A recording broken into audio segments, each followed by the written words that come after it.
Salut à tous et à toutes et bienvenue dans mon salon. Aujourd'hui, pour ce deuxième numéro, nous allons parler d'un jeu vidéo. Ce jeu vidéo, c'est un jeu qui me tient beaucoup à cœur, que j'aime beaucoup. Il s'appelle Life is Strange. C'est parti.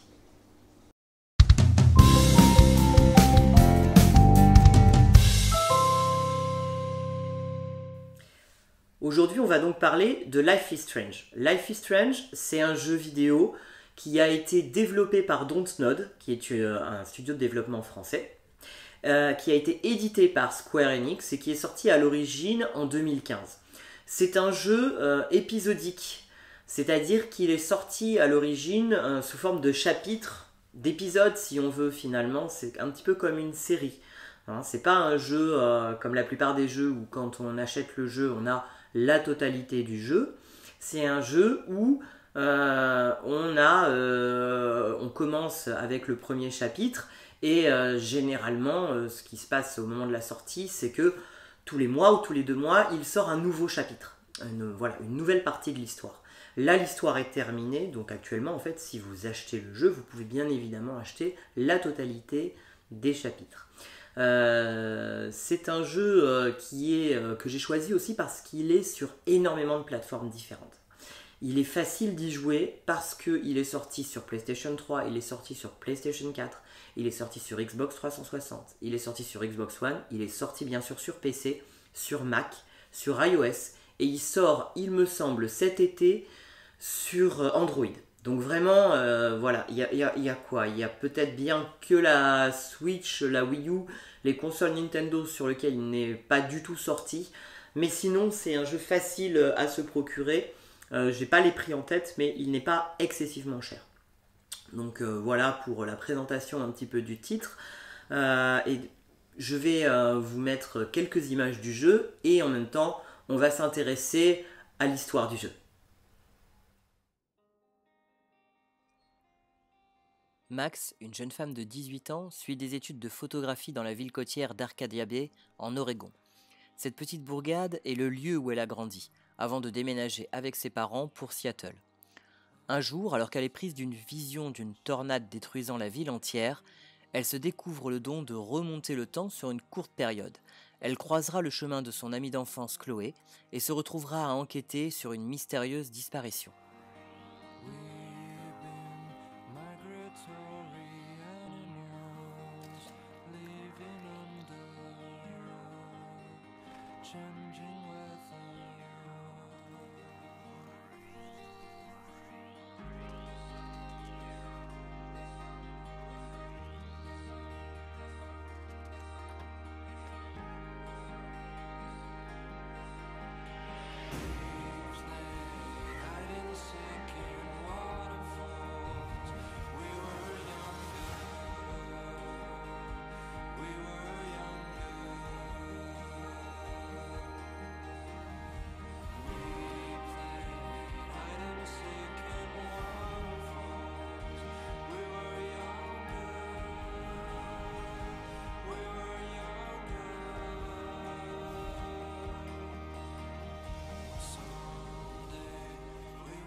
Alors avant d'aborder pourquoi ce titre est intéressant, je vais d'abord vous dire pour quel public il peut convenir.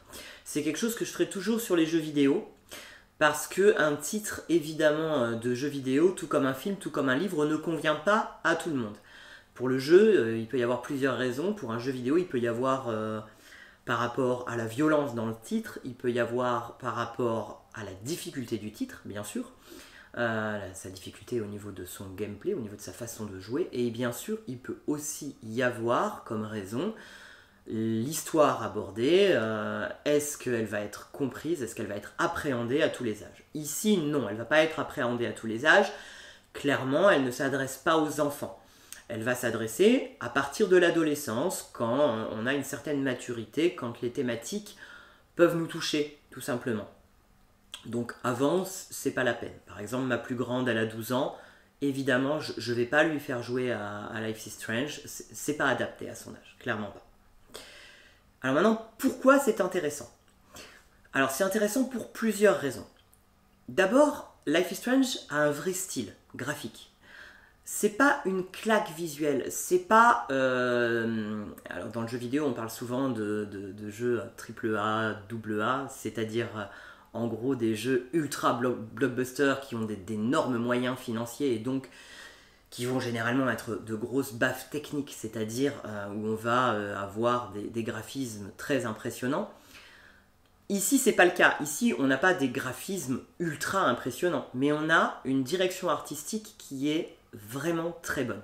Le jeu est beau. Il est beau pas parce qu'il va dans tous les détails, mais parce qu'il a un style, une patte à lui, et qu'elle est respectée du début à la fin. Les effets de lumière sont magnifiques. Véritablement, on voit des extraits du jeu, on sait que c'est Life is Strange. Certains jeux, on voit un extrait, on voit des paysages, ça peut être à peu près n'importe quel jeu. Là, honnêtement, vous mettez un visuel, vous dites « Ah oui, ça, c'est Life is Strange ». C'est vraiment très réussi, et le jeu est assez beau techniquement pour qu'on se laisse embarquer sans aucun problème. Puis son énorme avantage, justement, c'est que c'est pas une baffe graphique, mais ça permet justement que ce jeu soit disponible sur quasiment tous les supports, y compris les téléphones portables. C'est peut-être pas le plus facile pour jouer sur téléphone portable, mais bon. Les tablettes, c'est déjà plus grand, ça doit être plus agréable. Les consoles, les ordinateurs, et même, je pense, les ordinateurs qui n'ont pas des configurations de folie. Donc ça, véritablement, déjà, c'est intéressant pour ça. Vous avez dû déjà voir, d'ailleurs, dans les images du jeu, le jeu dégage quelque chose, véritablement. Ensuite, c'est intéressant par rapport à ses personnages. Alors, son personnage principal... Comme vous avez vu dans l'histoire, c'est Max, qui a 19 ans. C'est une jeune fille, elle est véritablement entre deux âges. Elle sort de l'adolescence, elle rentre dans l'âge adulte, et on sent que c'est une période de transition. C'est un personnage qui n'est pas lisse. C'est quelqu'un avec qui on va tisser des liens dans cette aventure, on va s'y attacher. Et en plus, le deuxième personnage de cette aventure, c'est Chloé. Chloé qu'on ne jouera pas, mais qui va nous accompagner tout le long de notre aventure, qui est une ancienne amie d'enfance de Max, et qui a un tempérament très différent, un tempérament beaucoup plus rebelle. Il lui est arrivé des choses aussi, hein, donc ça explique bien sûr qu'elle soit très différente maintenant de son amie d'enfance. Elle a des blessures, elle est touchante, les deux sont touchantes. En tout cas, moi, elles m'ont touché. C'est véritablement une histoire de jeunes femmes en devenir.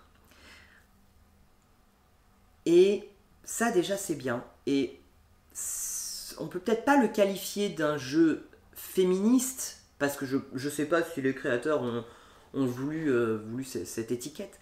Mais c'est clairement un jeu féminin. Ça, vraiment, pas féminin dans le sens où les hommes ne peuvent pas jouer ou ne pourront pas s'attacher aux héroïnes, pas du tout. Mais c'est parce que c'est un jeu qui va s'intéresser au féminin. Donc, je le conseille pour ça. Et s'il n'est pas féministe, en tout cas, ce qui est sûr, c'est qu'il fait progresser, il amène quelque chose, il pose une pierre supplémentaire dans l'évolution du personnage féminin dans le jeu vidéo. Ça, c'est certain. Donc voilà, je pense que si vous y jouez, vous verrez quand même, ça aide à s'éloigner des clichés qu'a pu longtemps quand même véhiculer, faut être honnête, le jeu vidéo au niveau de ces héroïnes de jeux vidéo. Bon, Lara Croft aujourd'hui est un personnage très différent, mais il faut être honnête que quand même, pendant toute cette époque, c'était un petit peu la bimbo de service. Donc là, on n'est pas du tout là-dedans. Donc véritablement, c'est un point très intéressant dans le jeu. Ensuite, bien sûr, il y a son histoire, puisque c'est un jeu narratif. C'est un jeu narratif, donc véritablement, ici, ça développe une histoire. Et le fait que ce soit un format épisodique, c'est pas anodin, puisque véritablement, le titre est conçu comme ça. C'est-à-dire que chaque épisode, chaque chapitre va avoir sa mini-conclusion, son petit cliffhanger, finalement, comme on peut être bien sûr habitué maintenant sur les séries ou sur les films à suite. Et ça va nous permettre d'avoir envie de continuer l'aventure jusqu'à son dénouement final. Ici, on est en plus dans une histoire de voyage dans le temps. Alors on pourrait se dire, bien sûr, le voyage dans le temps, c'est quelque chose d'éculé au cinéma, dans les séries. Bien sûr, hein, c'est vrai, et je suis le premier à reconnaître, c'est une ficelle facile pour pouvoir raconter des histoires, hein, le voyage dans le temps. Ça permet plein de choses. Mais c'est pas parce que c'est une ficelle facile que c'est toujours bien fait. Et là, c'est bien fait. Le pouvoir de Chloé de revenir quelque temps en arrière, c'est bien fait parce que véritablement, on va se poser des questions sur ses choix, sur nos choix, sur comment on va faire évoluer l'histoire, parce que ça va avoir une influence véritablement sur les événements qui vont se passer. Donc, on a une influence réelle.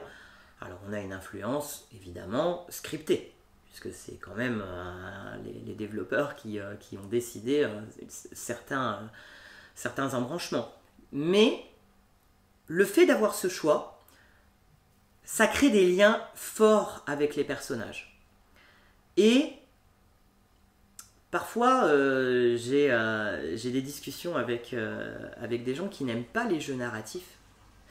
Et ces personnes me disent, mais oui, mais je ne vais pas y jouer, je regarderai plutôt sur YouTube le jeu, hein, quelqu'un qui joue et je suivrai l'histoire. Mais la force de ce type de jeu, c'est qu'en fait, comme c'est vous qui prenez les décisions, comme c'est vous qui avez la manette, vous n'êtes pas là à regarder Max, vous prenez les décisions à sa place, et du coup, quand il arrive quelque chose, un événement heureux ou un événement dramatique, eh ben, ça vous implique émotionnellement. Et ça, c'est quelque chose que le cinéma ne peut pas faire. C'est vraiment le jeu vidéo qui peut proposer ça. Donc c'est pour ça que j'invite vraiment les gens à pouvoir s'intéresser à ça. Et ça en vient justement au dernier point pourquoi c'est intéressant, c'est dans son gameplay, dans sa façon de jouer au jeu. Si j'ai choisi ce jeu, et c'est un peu le but aussi de cette chronique, c'est j'ai choisi ce jeu parce que ce jeu peut être joué facilement par tout le monde, même si vous n'êtes pas un grand habitué des jeux vidéo. Le gameplay est facile, ce n'est pas difficile à jouer, il n'y a pas 36 touches ou 36 combinaisons de touches à connaître comme certains jeux maintenant. C'est vrai que voilà, je sais que les nouvelles manettes de jeu depuis quelques générations avec autant de boutons, autant de configurations, parfois pour des non-joueurs ça peut un peu effrayer. Là non, le gameplay est très simple, on se dirige avec le stick, on a une touche pour les pouvoirs de Max, pour le pouvoir de Max de revenir dans le temps. C'est pas compliqué à jouer. L'intérêt du jeu n'est pas là, n'est pas dans une quelconque difficulté. C'est un jeu très accessible qui justement permet à tout le monde de s'y intéresser. Et vraiment, je voulais vous en parler parce que je pense que si vous n'êtes pas trop habitué au jeu, ou aux jeux narratifs, essayez ce genre de jeu, ça vous propulse vers une véritable expérience différente. Alors, il faut essayer les bons, parce que c'est vrai que dans les jeux narratifs, tout n'est pas bon. Il y en a, c'est vrai, où les choix sont totalement artificiels, et puis où tout simplement, c'est pas forcément bien écrit, donc on n'est pas impliqué dans l'histoire. Mais là, c'est vraiment bien écrit, là, c'est touchant, c'est une réussite. Donc celui-là, oui, je le conseille. Essayez-le. Si bien sûr l'histoire vous tente, l'histoire vous touche, puisque évidemment, comme un film, chacun ses goûts, donc il ne plaira peut-être pas à tout le monde, mais je pense qu'il peut plaire à beaucoup de gens. Donc voilà. Écoutez, j'espère que ça vous a donné envie d'y jouer. N'hésitez pas à commenter ou à me poser des questions si vous avez d'autres questions. Je serai ravi d'y répondre sans aucun problème. Je termine juste en précisant qu'il y a 2 titres Life is Strange, donc le jeu principal Life is Strange dont j'ai parlé, et Life is Strange Before the Storm qui est sorti il y a quelques temps maintenant. Donc ne les confondez pas. Before the Storm est un préquel, se passe avant. et n'a pas été d'ailleurs développé par Dontnod, je me rappelle plus, je suis désolé du nom du studio de développement, mais je le mettrai dans la vidéo en bas. Je ne l'ai pas encore essayé, donc je ne peux pas en parler. Je sais que le jeu, des échos que j'ai eu, le jeu est bon. Je crois qu'il n'est peut-être pas aussi fort que peut l'être Life is Strange dans sa narration, mais je crois que quand même il a beaucoup plu. Et le jeu aura un jour, Life is Strange aura un jour une suite. Mais bon, ça pour l'instant, c'est pas, c'est loin d'être dans l'actualité immédiate. Voilà, il y a juste une petite démo qui va sortir, qui pourrait être sûrement très sympathique, mais qui va préparer Life is Strange, mais qui n'est pas en rapport du tout avec le jeu Life is Strange, l'histoire principale. Donc, vous pouvez y aller. Life is Strange en tant que jeu, c'est une histoire globale qui n'appelle pas de suite, c'est-à-dire que c'est pas parce qu'il va y avoir un Life is Strange 2 que la suite de l'histoire de Life is Strange sera développée véritablement dedans. Je pense qu'à mon avis, il y aura sans doute des clins d'œil, mais vu comment se termine Life is Strange, il y a peu de chances, je pense, pour que véritablement ça appelle à une véritable suite comme le cinéma ou les saisons des séries nous habituent. Voilà, bah écoutez, j'espère que ça vous a tenté, j'espère que ça vous a plu, et je vous dis à très bientôt pour un prochain numéro. Salut! Si vous avez aimé cette vidéo, n'hésitez pas à laisser un pouce vers le haut et à vous abonner à la chaîne de Nino Écolo pour découvrir son univers. N'hésitez pas non plus à laisser un commentaire ici ou sur Twitter, j'y répondrai avec plaisir.